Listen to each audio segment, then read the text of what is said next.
Good morning, good afternoon, and good evening wherever this video finds you, and karibu to 254 Layard. This being the very first substantial episode, I would like to once again welcome you all to this channel and extend my warmest greetings and best wishes to you as we begin this new year.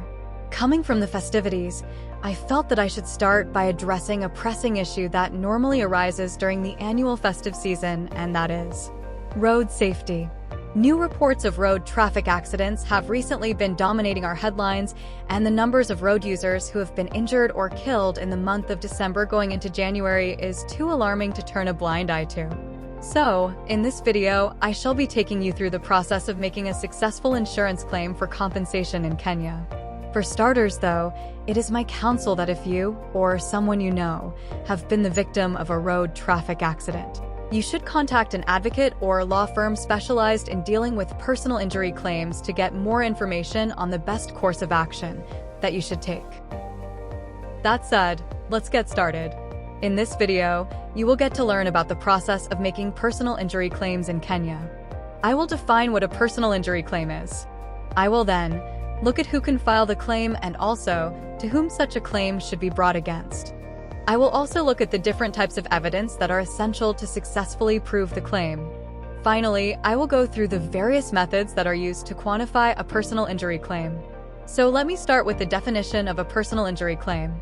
A personal injury is a legal term that is used to describe physical or psychological harm that is occasioned to you as a person, as opposed to your property. If you get injured as a result of an accident, and the accident was not fully or at all your fault, you may claim compensation. Therefore, personal injury law is that area of law that deals with those cases in which individuals suffer harm or die as a result of the intentional actions or negligence of others. Let's take a hypothetical case where Jeremiah was traveling with his wife and children along Nairobi, Mombasa Highway, and in the course of their journey, they got involved in a road traffic accident at a place called Kibwezi. As a result of the accident, Jeremiah, his wife Emma, and their two minor children sustained severe bodily injuries and were rushed to the nearest hospital. Unfortunately, Jeremiah succumbed to his injuries 2 days later while undergoing treatment. Luckily, Emma and the children survived and were discharged from the hospital having fully recovered, but that scary ordeal changed their lives forever. In such a scenario, Emma may opt to seek compensation by making personal injury claims on her own behalf, on behalf of the estate of her deceased husband, and on behalf of her children. At this point, I find it prudent to mention that personal injury claims are not limited to injuries sustained in road traffic accidents. The claims can also be made following an accident at the workplace, an accident in a public place, or as a result of injuries arising from medical or clinical negligence. We can now turn to look at who can make a compensation claim for personal injury and against whom such claims are brought. A personal injury claim can be made by the person who got injured in an accident or on behalf of someone else who got injured in an accident. You can bring a compensation claim on behalf of a child, someone who is mentally incapacitated, or someone who is deceased.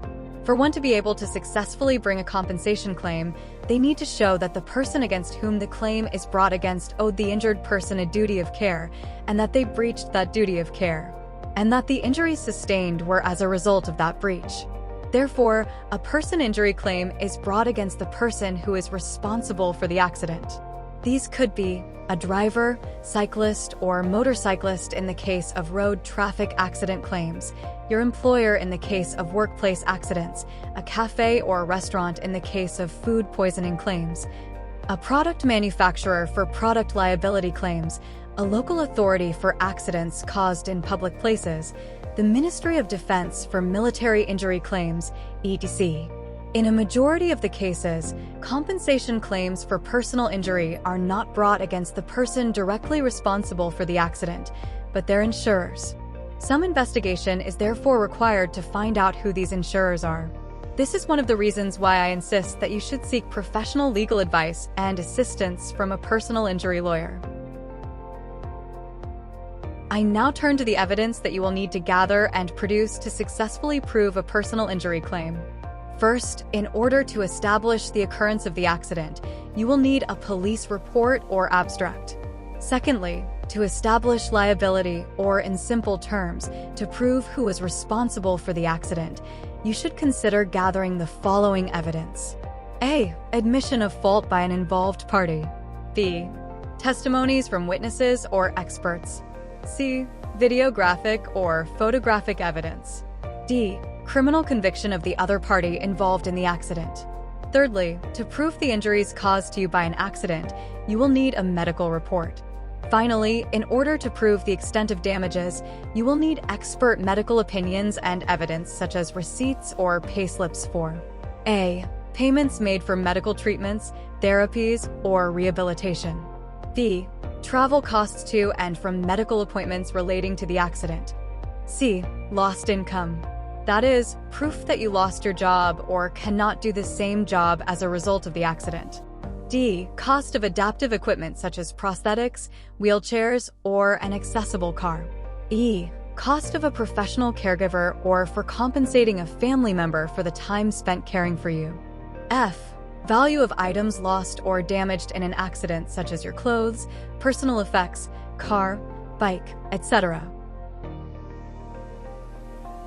Having gathered the necessary evidence and presented it to the insurer or before a court of law, the next step would be to quantify the claim. How's this done? One option is for the parties involved to negotiate for an out-of-court settlement of the matter. In this case, the parties may put forward multiple offers to each other until they reach a figure that is acceptable to everyone. The other option is going through the court process. Although this process can be time-consuming and stressful, it is sometimes unavoidable, especially when the parties fail to agree on an out-of-court settlement. If your claim is taken to court, the magistrate or judge will examine the evidence presented before the court, hear the witnesses, and finally make a decision on the compensation that you should get for your claim. As a matter of practice, courts try, so far as it is possible, to compensate similar injuries by an award similar to previous awards. Once an award is made by a court or an agreed settlement is arrived at, through negotiations by the parties, the final stage is securing payment of the compensation. The parties can agree on a lump sum payment or payments in installments. Payment of the compensation marks the end of the claim. Before I conclude this video, I wish to remind you that personal injury claims have a statutory limit period of 3 years within which they should be made. This means that they may not be brought after 3 years from the date on which the cause of action accrued, that is, the date of the accident or the date of diagnosis for your illness. Contact a personal injury attorney and let them assist you with the assessment of your pain, suffering, and other compensatory damages and punitive damages. As always, get lawyered, and I will see you in the next video.